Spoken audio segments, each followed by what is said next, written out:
Alright, buckle up, history buffs, because today we are diving headfirst into Nagaland. It's shrouded in mist, steeped in warrior lore, and fiercely protective of its heritage. It's often misunderstood, but its story resonates with defiance and resilience. You need a visa to hop across borders, right? Well, get this, there's a corner of India where even Indian citizens need a special pass to enter. That's Nagaland. It's a testament to a people who held onto their identity with white knuckles, even when empires came knocking.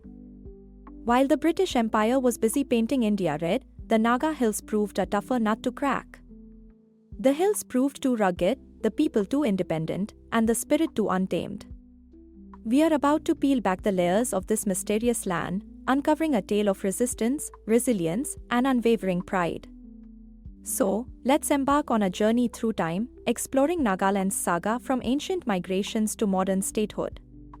Long before Nagaland existed, tribes from East and Southeast Asia migrated across Burma, winding their way into the dense, emerald hills that would eventually become home to the Naga people. These weren't the Indo-Aryans marching through the Khyber Pass. These were folks trekking through the Southeast Asian corridor, likely originating from the Yunnan region of China. By around 2500 BC, these early settlers had started digging their roots into what we now call the Naga Hills. Forget grand palaces, the Nagas lived in independent village states. Think self-sufficient communities, organized by clans, governed by ancient traditions, and ferociously guarding their autonomy. Each village was essentially its own little republic. Unlike many ancient Indian cultures that left behind scriptures, the Nagas chose a different path. Their history wasn't written down, it was sung, danced, mythologized, and passed down through generations in the form of oral stories. When we talk about the Nagas, we are not talking about a single, homogeneous group. We are talking about a kaleidoscope of tribes: the Ahom, Angami, Sumi, Lotha, Tangkhul, and countless others. Each tribe boasted its own unique customs, dialects, clothing styles, and traditions. Despite their differences, they shared one powerful commonality: an unshakable belief in freedom. This fiery spirit would define their story for centuries to come. The first recorded encounters between the Nagas and outsiders arrive with the entry of the Ahom Dynasty in Assam, around 1228 AD. The Ahoms, expanding eastward, soon found themselves locking horns with the fiercely independent hill tribes. These clashes were carefully documented in the Ahom chronicles, known as the Burunjis. The Nagas weren't pushovers. Skirmishes were common, and the Ahoms often had to cough up tribute or negotiate flimsy truces to avoid a full-blown war. Then, in the 1400s, the Kingdom of Ava, from what is now Myanmar, took a shot at asserting control over parts of Nagaland. But the result was the same: the rugged terrain, the fierce independence of the tribes, and their decentralized way of life made any sustained occupation an impossibility. In the 15th century, under King Mingkongai, the Burmese attempted to expand westward, trying to force the Naga Hills and neighboring regions to pay tribute. They targeted southern Naga tribes with raids and demands. However, their ambitions were short-lived. The dense jungles, scattered resistance, and the Nagas' decentralized structure made long-term Burmese control unattainable. The British waltzed into the Naga Hills in 1832, led by Captain Jenkins and Captain Pemberton. They thought they were just scouting a trade route from Assam to Manipur. Huge mistake. The Nagas ambushed them, marking the beginning of a resistance movement that would last for over a century. The Samaguting Incident, or battle, in 1879 was a major conflict. It was part of the Naga tribe's broader resistance to British rule. During this period, the Nagas were resisting the British expansion into their lands. The British faced strong opposition as they tried to establish their presence. The Samaguting resistance was one of many skirmishes in the Naga Hills, where the tribes fought to protect their independence and way of life. In the aftermath of the Samaguting resistance, the British took punitive measures and tightened their control over the region, but the Naga people's resistance continued well into the 20th century. In 1851, the Battle of Kikruma became a turning point. The Angami Nagas handed the British a serious defeat, inflicting heavy losses. It took multiple campaigns and decades of bloody fighting before the British managed to establish even partial control.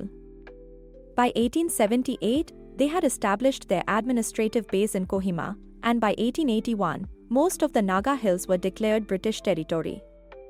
But don't be fooled, this wasn't a victory for the British. It was a tense, uneasy coexistence. While the British struggled on the battlefield, they found another way in: religion and education. Christian missionaries, primarily from the American Baptist Mission, introduced Christianity and Western-style education. This transformed Naga society over time. Today, nearly 90% of Nagaland is Christian. In 1918, the Naga Club was formed, marking the first formal expression of a unified political identity. And in 1929, it famously submitted a memorandum to the Simon Commission, stating, "Leave us alone, as we were before." These were the seeds of political consciousness. During World War II, Nagaland was a focal point because of its strategic position in the path of the Japanese forces. In 1944, the Japanese Imperial Army attempted to push into India through Burma, hoping to sever the supply lines of the British and their allies. The Battle of Kohima, April-June 1944, is one of the most significant events linked to Nagaland's role in the war. Kohima was the site of a fierce battle between the Japanese and Allied forces. The battle is often described as one of the most important turning points in the war in the Burma campaign and is remembered for its brutal close-quarter fighting. The Naga people were directly affected by the conflict. Some Naga tribes aided the Allied forces, while others were caught in the crossfire. The battle left a significant mark on Naga society. When India gained its independence in 1947, the Nagas had their own ideas. They were part of Assam, but they didn't necessarily want to stay that way. On 14 August 1947, one day before India's independence, Angami Japufizo declared Naga independence. The Naga National Council, NNC, followed this up with a referendum in 1951, claiming a whopping 99% support for a sovereign Nagaland. India, unsurprisingly, didn't recognize this declaration. In response, the NNC formed a Federal Government of Nagaland on 22 March 1952 and launched an armed rebellion. India responded by creating a special autonomous zone, the Naga Hills Tuensang area, in 1957. But tensions remained sky-high, and the conflict simmered. In an attempt to restore peace, the Indian government signed a 16-point agreement with more moderate Naga leaders in 1960. Finally, on 1 December 1963, Nagaland officially became India's 16th state. Kohima was declared its capital. However, this didn't solve all the problems. In 1975, some factions signed the Shillong Accord, pledging allegiance to the Indian constitution. Many saw this as an act of betrayal. In 1980, the NSCN, National Socialist Council of Nagaland, was born, reviving the call for Greater Nagaland, a sovereign homeland. From the 1990s onward, a series of ceasefire agreements were signed between the Indian government and various Naga groups, most notably the NSCN, IM, faction.